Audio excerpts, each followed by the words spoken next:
हो चुके हैं, तो ऐसे शख्स मिलने के लिए, देखने के लिए आप सभी तक देख रहे हैं और सभी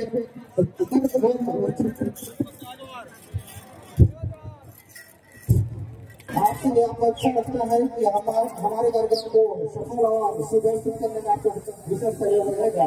इसलिए मैं चाहूँगा कि आप हमारे इस बात को ध्यान में रखते हुए यूट्यूबर ब्लॉगर के संयोजन दूर से अपना ब्लॉग बनाए। जय जोहर का नारा है, उड़ाल पेंदा, उड़ाल पेंदा। आप सभी को तहे दिल से जोहार। आज तक राजस्थान से गांव बस्तर छत्तीसगढ़ 1,500 किलोमीटर दूर से आपने मुझे दिल से आमंत्रित किया और मुझे एक सौभाग्य मिला। और आप सबका जो प्रेम, आप सबका जो स्नेह, आप सबके अंदर एक अपनत्व की भावना ने हमारा दिल जीत लिया। भोरवाड़ा समाज समन्वय समिति के द्वारा कार्यक्रम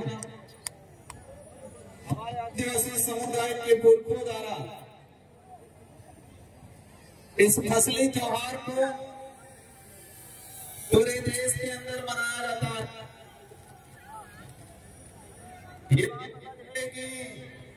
अलग अलग के अंदर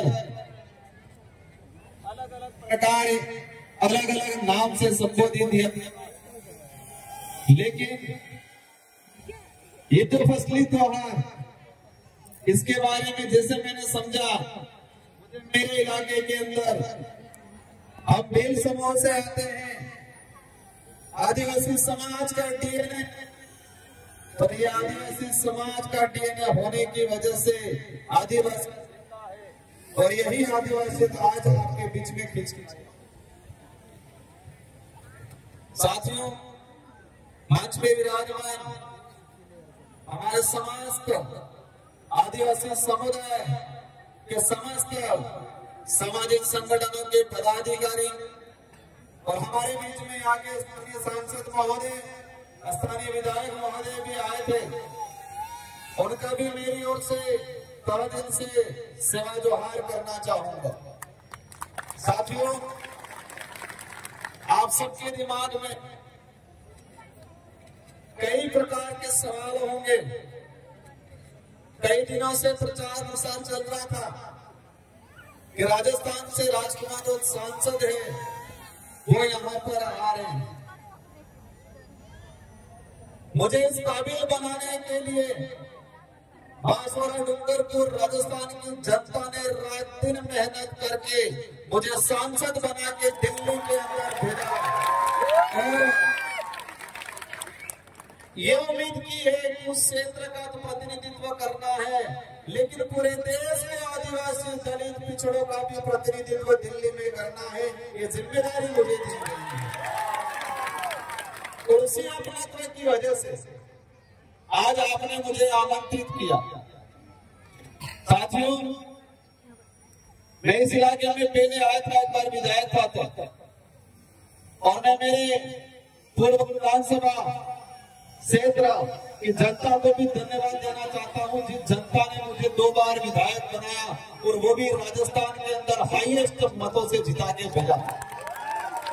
और अब कितनी बार मुझे सांसद बनने का अवसर मिला, 2 बार विधायक, 1 बार सांसद बना, जनता ने बनाया। अगर मैं आदिवासी समाज का सर्टिफिकेट नहीं लगाता तो शायद मुझे सांसद बनने का, विधायक बनने का अवसर नहीं मिलता। मेरे पास कितनी भी बड़ी ताकत होती, भले धन होता, बाहुबल होता, कुछ होता, लेकिन मेरे पास आदिवासी समाज का सर्टिफिकेट नहीं होता तो मुझे सांसद बनने का अवसर नहीं मिलता, और मैं सांसद नहीं बनता तो शायद आप मुझे यहाँ पर बुला के आमंत्रित करके मान सम्मान नहीं देते। साथियों, आज ये कार्यक्रम है ठाकुर जवाहरनी हमारे पूर्वजों को,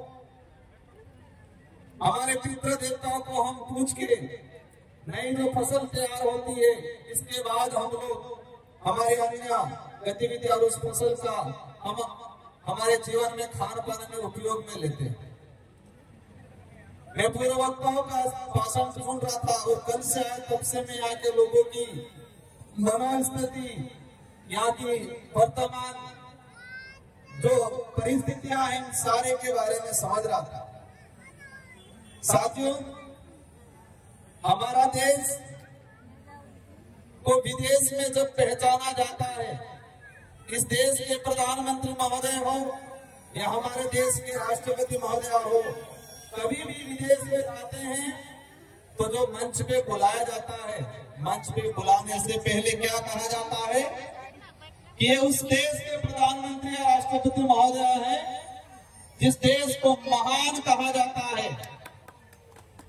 क्या संबोधन दिया जाता है कि ये इस देश के प्रधानमंत्री या उस देश के राष्ट्रपति महोदय है जिस देश को महान कहा जाता है, उस देश में अतिथि देवो भव कहा जाता है, मतलब मेहमान भगवान के बराबर होता है, ये कहा जाता है। उस देश से हम ये आ रहे हैं, ये संबोधन दिया जाता है।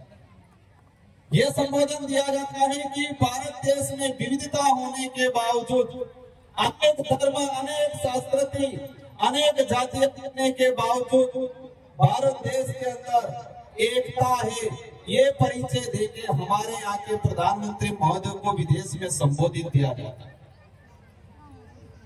साथियों, अतिथि देवो भव हम सरकारी कार्यालयों में देखते हैं, हम सरकारी गाड़ियों के पीछे देखते हैं, सरकार के बड़े बड़े पोस्टरों में लिखा रहता है अतिथि देवो भव। मतलब हमारे गांव में, हमारे जिले में, हमारे देश में जो आया मेहमान, उसको भगवान के बराबर माना जाता है।